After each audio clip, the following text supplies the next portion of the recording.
여호와께서 모세에게 말씀하여 이르시되 사람을 보내어 내가 이스라엘 자손에게 주는 가나안 땅을 정탐하게 하되 그들의 조상의 가문 각 지파 중에서 지휘관 된 자 한 사람씩 보내라. 모세가 여호와의 명령을 따라 바란 광야에서 그들을 보냈으니 그들은 다 이스라엘 자손의 수령된 사람이라. 그들의 이름은 이러하니라. 르우벤 지파에서는 삭굴의 아들 삼무아요. 시므온 지파에서는 호리의 아들 사바시오. 유다 지파에서는 여분네의 아들 갈렙이요. 이사갈 지파에서는 요셉의 아들 이갈이요. 에브라임 지파에서는 눈의 아들 호세아요. 베냐민 지파에서는 라부의 아들 발디요. 스불론 지파에서는 소디의 아들 갓디엘이요. 요셉 지파 곧 므낫세 지파에서는 수시의 아들 갓디요. 단 지파에서는 그말리의 아들 암미엘이요. 아셀 지파에서는 미가엘의 아들 스두리요. 납달리 지파에서는 웁시의 아들 나비요. 갓 지파에서는 마기의 아들 그우엘이니 이는 모세가 땅을 정탐하러 보낸 자들의 이름이라. 모세가 눈의 아들 호세아를 여호수아라 불렀더라. 모세가 가나안 땅을 정탐하러 그들을 보내며 이르되 너희는 네겝 길로 행하여 산지로 올라가서 그 땅이 어떠한지 정탐하라. 곧 그 땅 거민이 강한지 약한지 많은지 적은지와 그들이 사는 땅이 좋은지 나쁜지와 사는 성읍이 진영인지 산성인지와 토지가 비옥한지 메마른지 나무가 있는지 없는지를 탐지하라. 담대하라. 또 그 땅의 실과를 가져오라 하니 그때는 포도가 처음 익을 즈음이었더라. 아멘. 이번 주부터 시작되는 새로운 토라 포션의 말씀은 샬라흐 레하라고 하는 말씀입니다. 이 샬라흐라고 하는 것은 이렇게 내보내다, 어딘가를 향해서 사람들을 보내다, 정탐꾼을 보내다, 비둘기를 그 방주에서 내보내다, 이럴 때 이제 샬라흐라고 하는 그런 말을 씁니다. 그래서 사람들을 보내서 이스라엘 자손에게 주는 가나안 땅을 정탐하게 하라라고 하는 것은 마치 노아의 홍수의 이 홍수 기간이 다 끝나고 이제 방주에서 이 비둘기를 놓아서 그렇게 이 땅이 어떠한지 처음에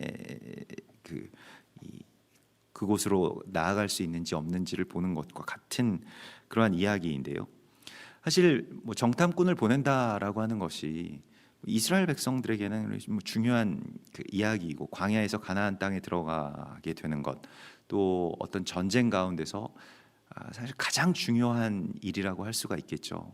이제 앞으로 우리가 들어갈 그 땅이 어떠한지를 보라라고 하는 것이요. 그래서 그것에 대해서 정탐하는 그 이야기가 이번 주에 펼쳐지게 되고, 실은 이스라엘 백성들의 어떤 광야 생활의 분기점이 되는 지점이 바로 여기에 있습니다. 우리가 이 12 정탐꾼들의 이야기가 어떻게 이제 결말이 되는지에 대해서 우리가 오늘날 알고 있죠. 그러나 지금 그들에게 있어서는 한 번도 가보지 못했던, 그냥 말로만 들었던, 어떻게 보면 젖과 꿀이 흐른다라고 하는 어떤 지상 낙원이라고 하는 그 땅의 실제가 어떠한지를 가서 아주 면밀하게 살피라고 말씀을 하시죠. 근데 여기서 그 가나안 땅을 정탐한다라고 했을 때, 이 정탐하게 하되라고 했을 때 이 투루라고 하는 말을 쓰는데요. 이 투루라고 하는 말은 어떤 상인이 장사를 하기 위해서 이제 그곳을 살필 때 투루라고 하는 말을 씁니다. 그러니까 우리도 그냥 우리가 지나다니는 거리 혹은 가서 물건을 사거나 아니면 밥을 먹는 어떤 그런 상점들, 어떤 생각 없이 그냥 우리는 그렇게 가겠습니다마는 그곳에서 정말로 이것을 자신의 업으로 삼고 또 자신의 생계와 또 그런 업을 위해서 그 장사를 할 사람들은 완전히 다른 관점에서 그 땅을 보겠죠.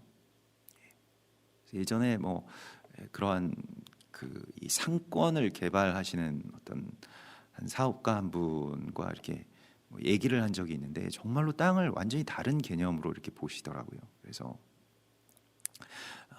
좀 새롭게 많은 것들을 알게 되었는데 이렇게 사람들이 그냥 지나가는 땅이 있고 또 사람들이 이렇게 물처럼 모이게 되는 땅이 있고 또 그런 곳에서는 또 어떻게 건물을 지어야 되고 입구를 어디로 내야 되고 또 사람들을 또 먼 곳에서부터 불러 모으려면 어떻게 해야 되고 이러한 여러 가지의 이 땅에 대한 관점들을 쭉 얘기를 하시더라고요.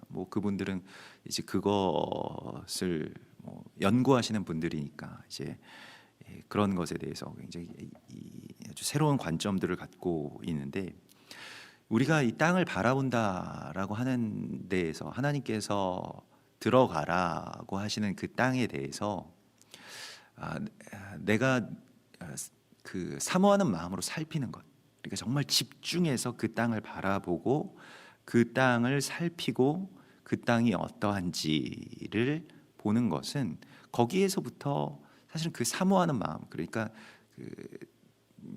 그 열정과 또 애정이 있어야 그 땅에 대한 눈이 이제 열리게 되는 것을 우리가 보게 됩니다. 그래서 우리가 갖고 있지 못했던 또 우리가 평상시에 알고 있지 않았던 어떤 그런 생각들과 새로운 관점들에 대한 눈이 열리기를 하나님께서 오늘 이 정탐꾼들을 보내시는 것을 통해서 우리 가운데 말씀하고 있습니다. 사실 가나안 땅에 먼저 정탐하러 보내진 자들은 어떤 이 구속사적으로는 굉장히 중요한 사명을 가진 어떤 이 공동체의 정체성 갖고 있습니다. 우리가 복음을 받은 사람들, 먼저 부르심을 받고 먼저 구원을 받고 또 하나님의 나라에 대해서 또 이스라엘의 회복, 또 열방, 이러한 주께서 우리 가운데 주신 이 약속의 땅에 대해서 먼저 들어가서 그것을 살피고 그 길을 내야 되는 사명, 주님의 길을 예비하라, 주께서 이렇게 말씀을 하시고 모든 복음서에 그 길을 예비하는 자로서의 세례 요한이 나오는 것처럼 그 세례 요한은 어떤 특정한 한 역사적인 인물일 뿐만이 아니라 교회가 그 사명을 갖고 있다라고 하는 것을 분명히 우리 가운데 말씀하고 있는 것입니다. 그러니까 교회는 다시 오실 그리스도 예수와의 길을 예비해야 되는 자들이고요. 이것은 이스라엘 백성들이 가나안 땅에 들어가기 위해서 그 길을 예비하는 이 정탐꾼들의 눈, 정탐꾼들의 시각, 어떻게 보면 이 사람들의 세계관에 따라서 이 세계가 규정된다는 것입니다. 우리도 세상에 대해서나 아니면 종말에 대해서 어떤 세계관을 갖고 있느냐, 환란 전 휴거냐, 환란 후 휴거냐, 전천년이나 후천년이냐, 무천년이냐, 이러한 어떤 종말론뿐만이 아니라 지금 이 시대가 그러면 어떤 지점에 우리가 와 있는 것이냐, 이 시대에 대한 어떤 인식, 규정, 그런 그 모든 것들을 이제 세계관이라고 할 수가 있을 것인데 어떤 세계 위에 우리가 지금 서 있고 하나님께서 세상을 지금 그렇게 세워 나가고 계신지를 아는 것이 너무나도 중요하죠. 그것으로 말미암아서 완전히 다른 세상이 펼쳐지기 때문에 그렇습니다. 그래서 이 세계관을 규정하는 사람들이 있다는 거예요. 그게 자기가 규정한다고 해서 세상이 다 그렇게 되는 것은 아니겠습니다만은, 그러나 아주 역사의 어떤 분기점이 되는 그런 지점들마다 사회주의가 출현하거나 아니면 르네상스가 그렇게 태동되거나 이러할 때마다 중요하게 그 역할들을 맡은 사람들이 있다는 것입니다. 그 세계관을 만드는 사람들이 있다는 것입니다. 이것을 이제 보냄을 받은 사람들, 이 샬라흐 레하, 이번 주에 이 파수자로서 보냄을 받은 자들, 그러니까 이 정탐꾼으로서 보냄을 받은 자들이 그 사명을 갖고 있다라고 말씀하시고, 실은 교회가 이렇게 하나님의 나라와 그 길을 예비하기 위해서 먼저 보내진 자들이라고 하는 것을 우리가 알아야 됩니다. 우리가 지금 먼저 보고 있는 것들이 있지 않습니까? 주님 다시 오셔서 이 땅을 다스리실, 이 온 세상을 다스리실 그 통치자로서의 그리스도 예수와의 길을 예비해야 될 사명이 우리 가운데 있는 것이죠. 그래서 정말로 이것에 대해서 아주 면밀하게 잘 검토하고, 우리가 뭐 어제도 이 정상들이 그 DMZ에서 만나는 그러한 이 장면들을 보았습니다.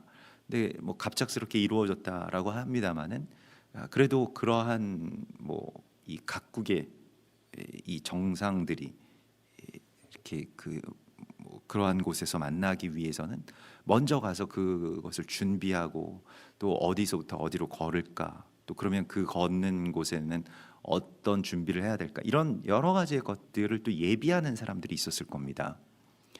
그래서 하나님께서 우리에게 지금 그 일을 담당시키시는 것이거든요. 정말로 그 예비하는 사람들은 어땠을까? 뭐 정말 조마조마한 마음으로, 정말 우리 이제 뭐 대통령이 뭐 우리 지도자가 오는 여기에 이제 오게 되는데, 그러면 우리가 그 뭐 정말 정신을 바짝 차리고 뭐 눈을 크게 뜨고 그 모든 것들을 다 살피고 또 점검하고, 또 그래서 그렇게 그 모든 것들이 성사될 수 있도록 그렇게 준비했을 것입니다. 우리에게 그 사명을 주셨다고 하나님 말씀을 하시고 있거든요. 이사야서 40장 3절에 외치는 자의 소리여 이르되 너희는 광야에서 여호와의 길을 예비하라, 사막에서 우리 하나님의 대로를 평탄하게 하라, 성문으로 나아가라. 이것은 이사야서 62장 10절의 말씀인데요. 백성이 올 길을 닦으라, 큰 길을 수축하고 수축하라, 도를 제하라, 만민을 위하여 기치를 들라, 이렇게 말씀을 하십니다. 그래서 그 예수와께서 오실 길을 예비하는 것, 그것이 하나의 사명이고요.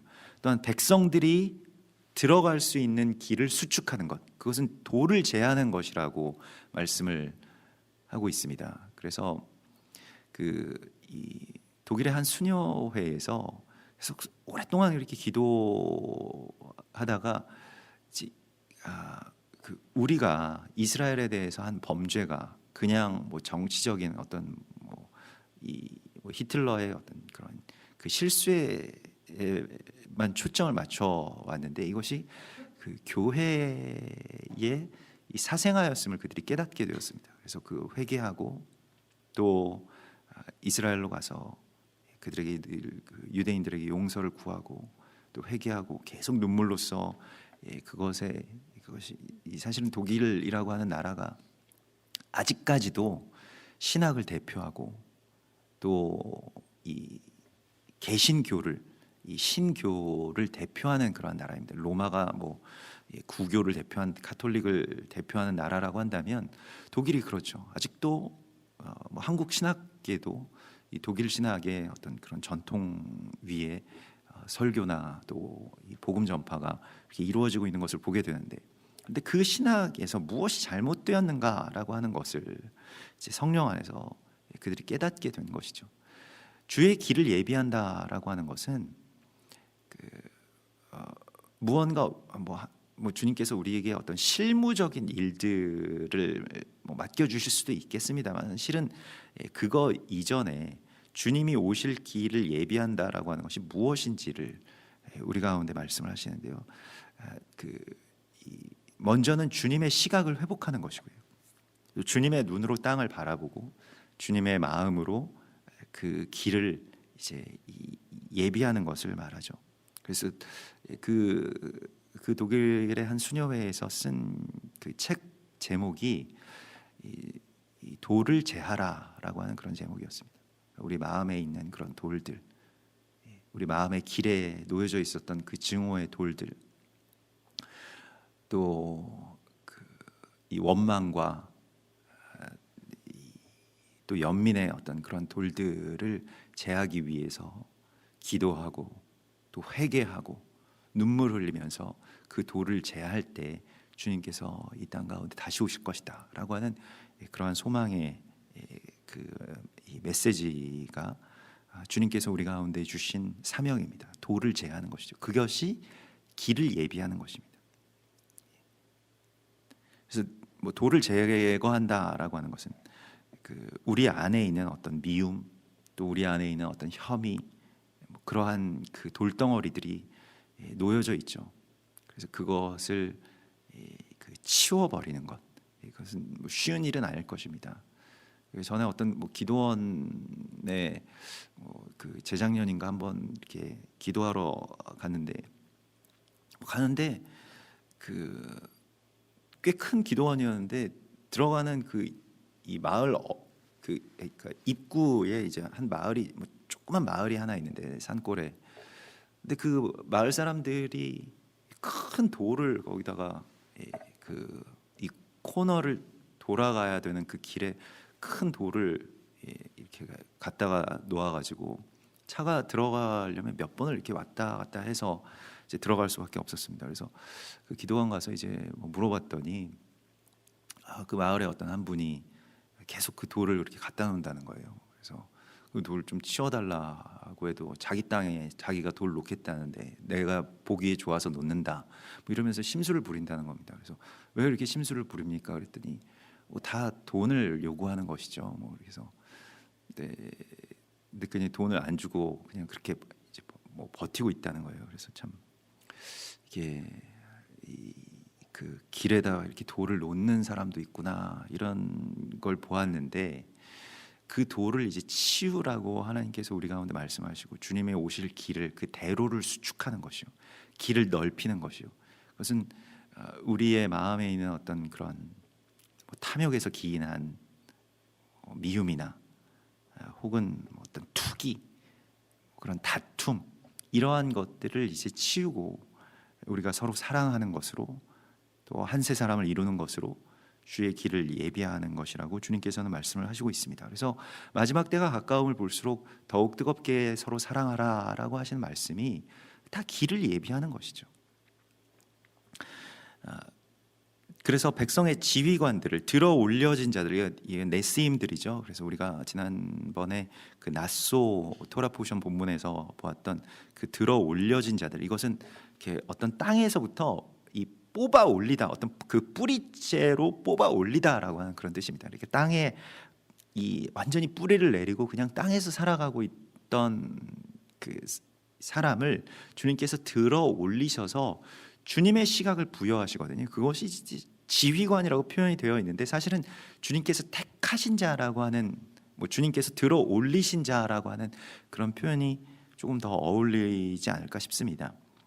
그런데 나사, 네심 이렇게 돼서 이 들어 올리는 자들, 그러니까 또 자신의 시선을 들어 올린 자들, 이 땅에 묶여 있었던 자신의 마음을 뽑아 올린 자들을 이제 여기서 지휘관, 들어 올리심을 받은 자들이 이제 정탐하러 나가게 되는 것입니다. 이것이 다 교회를 향하신, 또 성도인 우리들을 향하신 이 주님의 부르심이라고 하는 것을 알아야 합니다. 그래서 모세가 바란 광야에서 그들을 보내고요, 다 이스라엘 자손의 이제 수령된 자들이다. 그 이스라엘의 수령이라고 하는 것이 그 시내산 공동체, 그러니까 이 모세의 장인인 이드로가 그 모세가 혼자서 이러한 모든 이 재판하는 일들을 하지 않고 백성들에게 말씀 공동체를 세웁시다, 그렇게 해서 1000명, 100명, 50명, 10명 되는 이 말씀 공동체가 세워져서 그들이 재판이라고 하는 뭐 법적 용어 그런 것 말고 법적으로 뭐 잘잘못을 따지고 이런 것이 아니라 하나님 말씀대로 어떻게 그러면 사느냐라고 하는 것에 대해서 그들이 어떤 그 하나님의 마음을 정말 읽을 수 있고 또 그대로 행할 수 있는 사람들을 이제 지도자들로 세웠다는 것입니다. 이것을 이제 수령이라고 지금 이렇게 번역되고 있는데, 이 공동체가 또 공동체를 세우는 자들이 중요한 것이죠. 그래서 이들이 이제 정탐꾼의 사명을 갖고 있고 그것이 또한 우리에게 오늘 주시는 그런 부르심인 것입니다. 그래서 쭉 이제 이 12 정탐꾼들의 이름이 나오게 되는데, 여기서 우리가 아주 친숙하고 잘 알고 있는 정탐꾼 2명이 있죠. 먼저는 유다 지파에 있는 갈렙입니다. 유다 지파에서는 여분네의 아들 갈렙이 섰다 라고 말씀을 하고 있습니다. 그래서 이 갈렙은 이 다른 성경의 본문에서는 레갑 족속이라고 나와 있습니다. 레갑 자손이라고 나와 있는데, 이 레갑 자손은 원래 이 이스라엘의 12지파에 있는 그 자손이 아닙니다. 근데 당시에는 자신이 할례를 받고 이제 이스라엘로 말하자면 이제 귀화한 것이죠. 또 어떻게 보면 이방인으로서 입양된 그러한 이 아들이 이제 갈렙이었으리라고 생각을 합니다. 그래서 이게 그의 아버지의 이름이 여분네이고요. 그래서 여분네의 아들 갈렙과 눈의 아들 여호수아는 우리가 조금 알아야 될 필요가 있죠. 그래서 여분네라고 하는 이름은 이제 그가 준비될 것이다라고 하는 그런 뜻입니다. 그래서 이 갈렙이 이방 교회의 정체성을 갖고 있고요.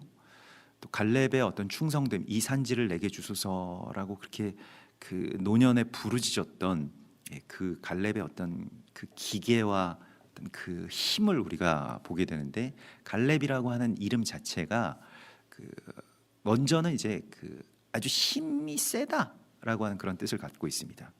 근데 그 힘이 센데 그게 그냥 뭐 우리가 뭐 어떤 완력을 의미하는 것이 아니고요. 갈렙이라고 하는 그 말의 본래 그 어원의 뜻은 이 캐레브라고 해서 이 개를 말합니다.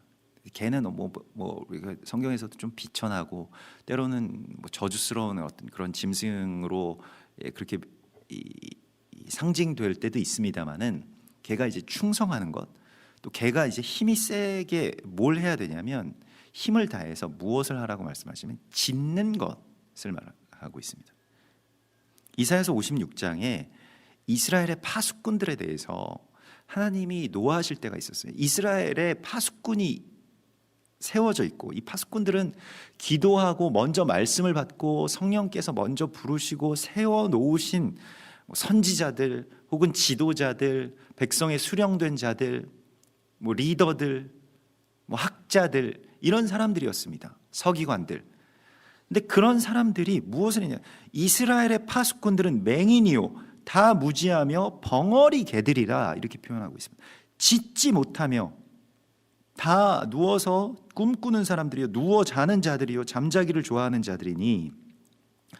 그래서 이 벙어리 개가 된 이유가 탐욕이 심하여 족한 줄을 알지 못하는 자들이요, 그들은 몰지각한 목자들이라. 다 제 길로 돌아가며 사람마다 자기 이익만 추구한다라고 말하고 있습니다. 그러니까 자기 이익에 눈이 먼, 그래서 짖지 못하는 개가 된 그 파수꾼들에 대한 하나님의 탄식이 이사야서 56장에 나오고 있습니다. 파수꾼들은 뭐 하는 것이냐? 먼저 일어나서 그곳을 바라보면서 외치는 자가 되는 것이죠. 이 외친다라고 하는 것은 첫 번째로는 경고의 의미가 있고요, 또 두 번째로는 기쁨의 의미가 있습니다. 그러니까 개가 짖는다라고 하는 것이 꼭 뭐 낯선 사람을 보면서 으르렁거리면서 짖는 것만 있는 것은 아닙니다. 우리가 뭐 개를 키워보면 알겠습니다. 반가워도 짖거든요. 막 주인이 오면 뭐 컹컹컹컹 짖고, 뭐 자기와 뭐 인사하자고 뭐 그렇게 하기도 하거든요. 이 자신의 힘을 다해서 그 파수꾼의 사명을 다하는 것, 그 충성됨의 정체성이 갈렙에게 있습니다. 그래서 여분네의 아들 갈렙, 또 그가 그렇게 준비될 것이라고 말씀을 하고 있습니다. 사실은 자신의 비천함을 또 개의치 않는 그러한 이름이죠. 예레미야 31장 6절에 보면 에브라임 산 위에 파수꾼들이 외치는 날이 있을 것이라. 이르기를 너희는 일어나라, 우리가 시온에 올라가서 우리 하나님 여호와께로 나아가자 하리라. 여호와께서 이와 같이 말씀하시니라. 너희는 여러 민족 앞에 서서 야곱을 위하여 기뻐 외치라. 너희는 전파하며 찬양하며 말하라. 여호와여, 주의 백성 이스라엘의 남은 자를 구원하소서 하라. 이건 누구에게 주신 말씀이냐면 이게 교회에게, 파수꾼된 교회에게 주신 말씀입니다. 여기서 에브라임 산 위에서 파수꾼이 외치는 날이 있을 것이라고 할 때 이 파수꾼을 특이한 용어로, 특이한 단어를 그 노찌림이라고 하는 단어를 썼습니다. 그 넷제르 뭐 노찌림 이것은 오늘날의 이스라엘 현대 히브리어에서도 교회와 성도들을 가르칠 때 이 노찌림이라고 하는 말을 씁니다. 뭐 우연의 일치가 아니고 굉장히 예언적인 어떤 이야기인데, 뭐 유대인들은 그냥 노찌림이라고 쓰게 된 이유가 아마도 나사렛파에서 나온 것이 아니겠는가. 예전에 유대교에서 그 예수 믿는 사람들을 나사렛파라고 해서 뭐 나지르 뭐 노찌 거기서 나온 말이 아니겠는가 이렇게 추정을 합니다만은, 예언적으로는 예레미야 31장에 나와 있는 이 에브라임의 산, 에브라임은 이제 이방의 정체성을 갖고 있습니다. 그래서 왜냐하면 요셉의 아들 요셉이 애굽 땅에서 그 애굽 여인에게서 낳은 아들이 에브라임이기 때문에 그렇습니다. 그래서 오늘 이 정탐꾼들의 대표적인 두 사람도 굉장히 복합적이고 이게 중첩되어 있는데 서로 사실 섞여 있는데, 유다 지파에서는 그 이방 족속인 갈렙이 지금 지휘관으로 나왔고요. 그럼 유다 지파는 뭐 나중에 가게 되면 이제 유대인 뭐 유다 그것을 이제 대표하겠죠. 그리고 에브라임 지파에서는, 에브라임이 이제 이방인들을 주로 대표하는데, 에브라임 지파에서는 또 뭐 정말로 이스라엘 백성 가운데 하나인 이 눈의 아들 여호수아가 나오게 됩니다. 여호수아라고 하는 말은 오늘도 이제 여호수아의 이름이 바뀌게 되는 것을 보게 되는데, 모세가 여호수아의 이름을 바꾸어 주죠. 그래서 눈의 아들 호세아, 처음에 이거 호세아라고 나오게 되는데, 이 눈이라고 하는 말은 다시 싹을 틔우다라고 하는 그런 뜻입니다. 그래서 이게 그 무슨 뜻이냐면, 원래는 이 영속하다라고 하는 뜻입니다. 영속하다, 뭐 이게 영원 불멸의 뜻을 갖고 있습니다. 근데 영원 불멸하려고 하면 그냥 한 사람이 그냥 아주 뭐 수천 년을 오래 산다, 이걸 우리가 영원 불멸이라고 생각을 할 수 있겠습니다만, 성경에서 말씀하고 있는 영원 불멸은 그것이 아니고요. 꽃이 피고 또 잎사귀가 나고 뭐 이 열매가 맺고, 그리고 그것이 다 떨어지고 죽고 또 땅에 떨어져서 썩으면 또 싹이 나오고, 그렇게 돼서 계속 생명을 낳고 낳는, 그것을 통해서 하나님의 생명이 아담에게서부터 쭉 아브라함, 이삭, 야곱, 또 다윗 뭐 이런 식으로 쭉 가서 예수와, 그리고 예수와의 제자들에게 그것이 계속해서 가서 낳고 해서 결국 내가 있는 것이다, 너희가 있는 것이다 라고 하는 것을 주께서 우리 가운데 말씀하시죠. 그것이 이제 톨레돗, 곧 족보입니다. 그래서 창세기도 족보의 이야기이고, 특별히 마태복음, 이 복음서가 족보로 그렇게 이어지게 되는 것이죠. 그래서 생명이라고 하는 것이 내가 그냥 혼자서 오래 살고 이러한 것이 생명의 영속이 아니고, 내가 죽고 하늘의 밀이 땅에 떨어져서 죽고 그리고 싹을 틔우는 바로 그 이야기가 이 눈의 아들 여호수아의 이름은 그냥 예슈아, 그 구원자이신 예수와의 이름과 꼭 같은 이름입니다. 뭐 발음이 지금 구약에서 여호수아라고 발음하고, 신약에서는 이제 예수라고 그렇게 이 발음을 그렇게 해서 다른 이름처럼 이렇게 느껴집니다만은 여호수아이죠.